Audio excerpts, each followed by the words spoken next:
அண்மை செய்தி. டங்ஸ்டன் சுரங்க திட்டத்தை தற்காலிகமாக நிறுத்தி வைக்க மத்திய அரசு பரிந்துரை செய்யப்பட்டிருக்கிறது. மேலும் விவரங்களுடன் இணைகிறார் செய்தியாளர் ராஜேஷ். வணக்கம் ராஜேஷ், விவரங்கள். சுபா, வணக்கம். மத்திய அரசு தமிழக அரசிடம் தற்போது இந்த பரிந்துரையை கொடுத்திருக்கின்றது.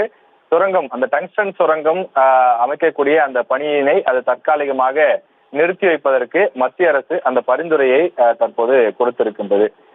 சுரங்கம் அமைய இருக்கக்கூடிய இடத்தை மறு ஆய்வுக்கு உட்படுத்தவும் தற்போது உத்தரவிடப்பட்டிருக்கிறது.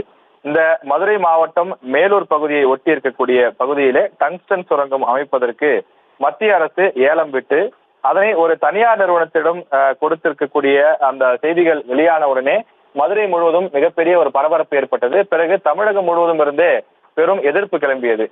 அநேகமாக அனைத்து கட்சிகளுமே இதற்கு கடுமையான எதிர்ப்புகளை தெரிவித்தார்கள். மதுரையில் குறிப்பாக விவசாய நிலங்களை ஒட்டிய 5000 ஏக்கர் இதனால் பாதிக்கப்படும். எதிர்கால தலைமுறை சந்ததியினரே பாதிக்கப்படக்கூடிய ஒரு சூழல் உருவாகும்.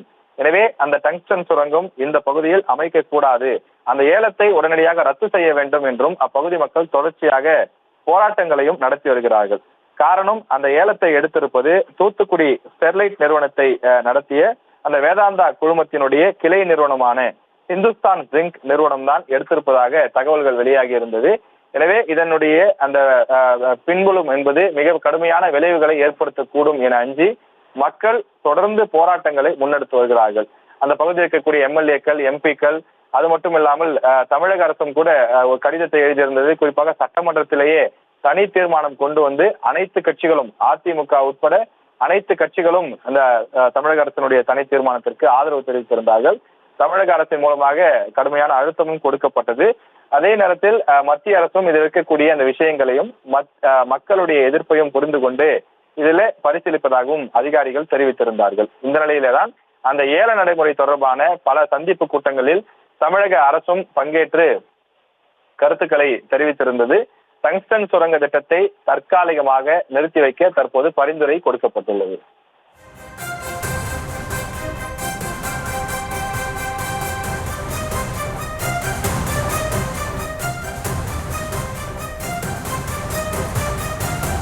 ராஜேஷ், அதே மாதிரி மத்திய அரசு டங்ஸ்டன் சுரங்க திட்டத்தை தற்காலிகமாக நிறுத்தி வைக்க பரிந்துரைத்த நிலையில் வேறு என்னென்ன விஷயங்கள்லாம் தெரிவிக்கப்பட்டிருக்கிறது, அது குறித்த முழு விவரங்கள்?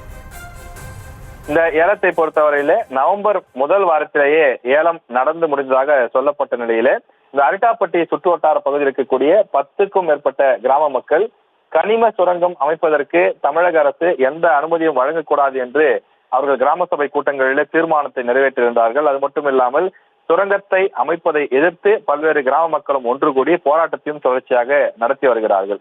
நாளுக்கு நாள் தொடர்ந்து போராட்டத்துடன் சமூக ஆர்வலர்களும் சுற்றுச்சூழல் ஆர்வலர்களும் பலரும் அந்த பகுதியில மக்களுடன் இணைந்து சுரங்கம் அமைப்பதற்கு எதிராக போராட்டத்தை நடத்தி வருகிறார்கள்.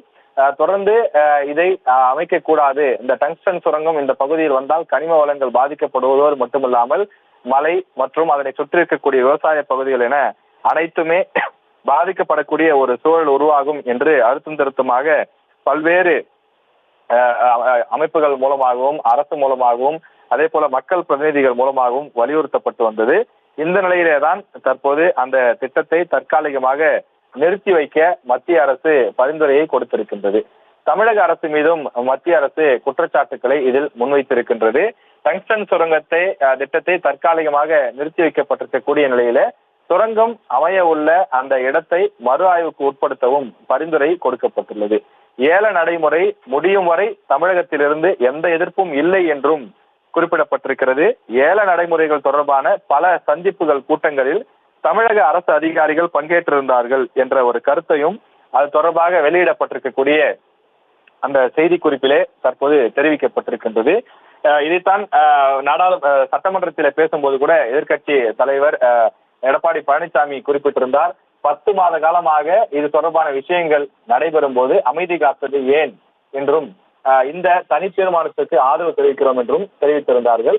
தற்போது அந்த டங்ஸ்டன் சுரங்கம் தொடர்பான அந்த அறிவிப்பு என்பது தற்காலிகமாக நிறுத்தி வைக்கப்படுகிறது.